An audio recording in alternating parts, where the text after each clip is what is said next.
megmutatom, hogy egy kép alá hogy tudunk berakni titkosított szöveget, zenét vagy bármi mást. Ehhez kell egy szöveges dokumentum, az én nálam szöveg lesz a neve, de írhatok neki bármi más, csak az a lényeg, hogy ne legyen benne ékezet. Kell egy kép hozzá, ugye, amiben betesszük majd, és mondjuk én zenét rakok most alá, de ti rakhattok alá akár még egy képet is, vagy bármit. Mint a zenét rakok én most szépen alá. Ezt itt mondjuk így. És akkor ezt most be kell tömöríteni egy WinRAR fájlba. És akkor legyen ez a neve, hogy desktop. Ez megvan, akkor bemegyünk a CMD menü sorba, és ottan beírjuk, hogy Windows 7-nél, hogy desktop, a Windows XP-seknél pedig az, hogy asztal. A CD-t azt ne felejtsétek ki előle, mert azzal lép be.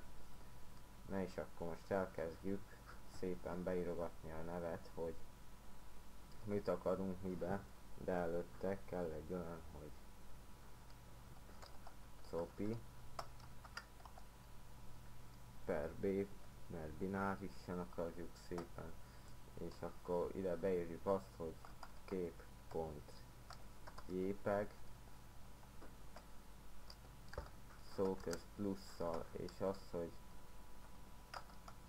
desktop, vagy aminek mentettük a fájlt, én most nem tudom minek mentettem, zip vagy rar-nak mentettem, rar, és akkor kell egy olyan, hogy mi legyen a neve a képnek, hogyha készen van, mondjuk nálam xd.jpg, azaz jpeg, és akkor megtörtént az egy fájl másolása, és akkor ezt hogy tudjuk megállapítani, hogy benne van-e.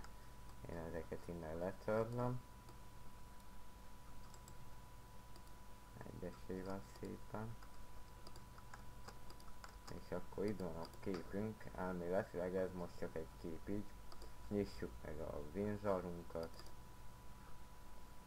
és akkor itten húzzuk be a képet, és látszik, hogy itt a szöveg és a zene.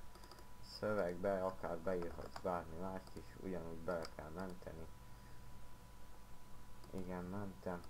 Ennyi lenne, köszönöm szépen, hogy megnéztétek, sok sikert hozzá, viszlát!